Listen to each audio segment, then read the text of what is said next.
Nobody in Dry Creek could have imagined that one quiet sentence from a 4-year-old would uncover a secret buried beneath years of pain. A wealthy rancher rode across the lonely prairie without giving a second glance to a ragged homeless woman sitting beside the dusty trail.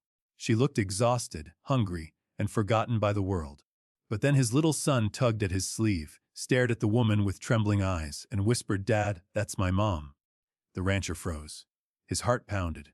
How could that be possible? Stay until the very end, because this unforgettable Wild West story proves that love never truly disappears even when hope seems lost. And before we begin, please like this video and subscribe to the channel for more emotional Western stories that touch the heart. 7 years earlier, Ethan Caldwell had lost everything that mattered. His beloved wife, Clara, disappeared during a violent stagecoach robbery while traveling to visit her sick father. Witnesses claimed the coach had been attacked by ruthless bandits. Burned wagons were discovered, several passengers were found dead, and Clara was never seen again. Everyone declared her dead. Ethan searched for months across rivers, deserts, and mountain trails until grief finally defeated him. For the sake of his newborn son, Noah, he returned to his ranch believing he had become a widower. Years passed. Ethan transformed his sorrow into hard work. His ranch became the largest in the county, yet the success never filled the emptiness inside his heart. Noah grew into a cheerful little boy with bright blue eyes that reminded Ethan painfully of Clara every single day. Although Ethan loved his son deeply, he rarely smiled anymore. His heart had become guarded, convinced that the past belonged only to memories. One warm afternoon, Ethan traveled through the open prairie with Noah after delivering supplies to a neighboring ranch. As they crossed a lonely stretch of grassland, Noah suddenly pointed toward a woman sitting beneath a dying cottonwood tree. Her dress was torn. Dust covered her face. Her boots were nearly falling apart. She looked weak enough to collapse at any moment. Ethan barely glanced at her. "There are many drifters these days," he muttered. "Someone in town will help her." He gently urged the horse forward, but Noah refused to move. The little boy stared at the woman as if he recognized something no one else could see. The woman slowly looked up, tears already filling her tired eyes. Their gazes met only for a heartbeat before she lowered her head again. Then Noah whispered words that made time itself seem to stop. "Dad." Then turned. "That's my mom." The reins slipped from Ethan's hands.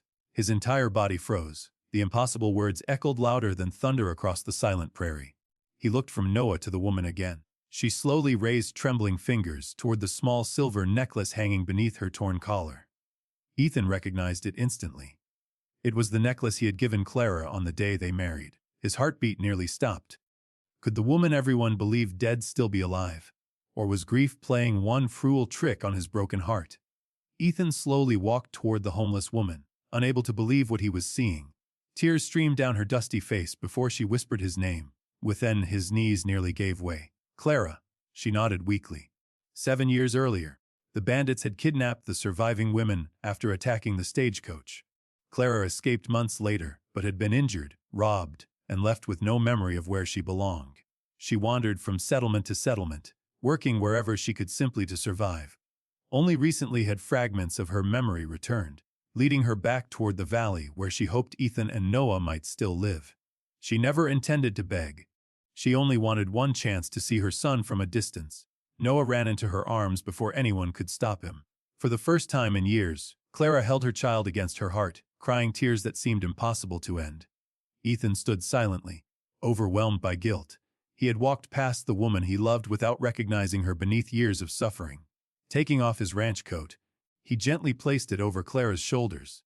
"You've come home," he whispered. "No more running, no more suffering." Silence settled across the prairie after Ethan's whispered words. The wind carried dust between the three of them, yet no one moved. Daniel looked from his son to the exhausted woman kneeling in the dry grass.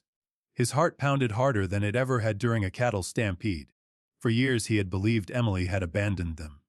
He had buried his anger beneath endless work, convincing himself that forgetting was easier than forgiving.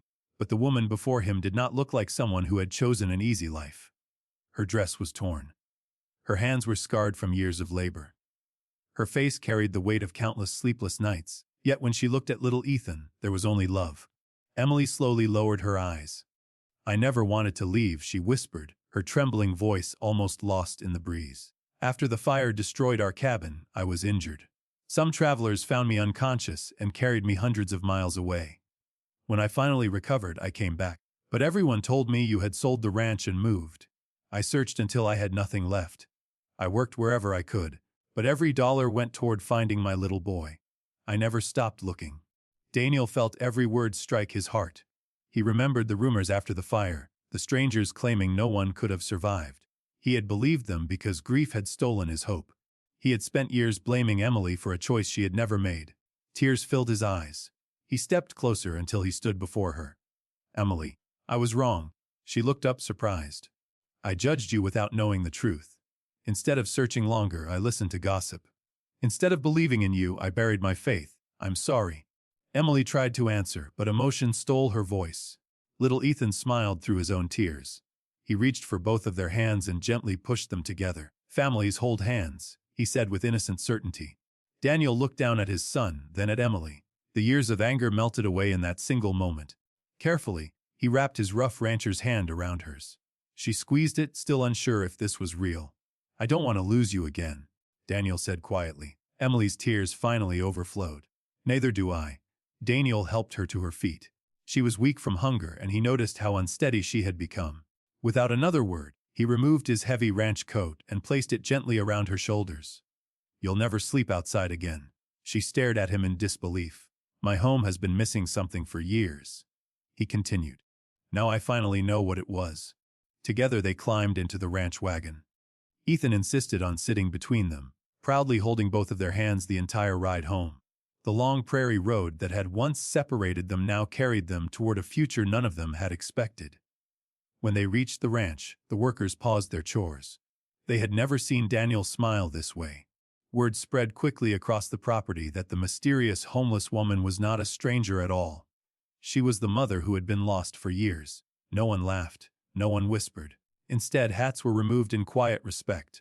Over the following weeks, Emily slowly regained her strength. She filled the ranch house with warmth that had been absent for years. Fresh bread baked in the kitchen once again. Laughter echoed through the halls. Flowers appeared beside the porch where only dust had gathered before. Ethan changed the most. The lonely little boy who had once watched sunsets in silence now ran through the fields with both his parents beside him. Every evening he demanded the same thing. Tell me the story of how we found each other. Daniel always smiled. No, he would answer. It's the story of how God never stopped leading us back. A month later, the town gathered for its annual harvest celebration. The same people who had once walked past Emily without noticing her now greeted her with kindness and respect. They had learned an unforgettable lesson, that poverty can hide courage, and appearances rarely tell the whole story.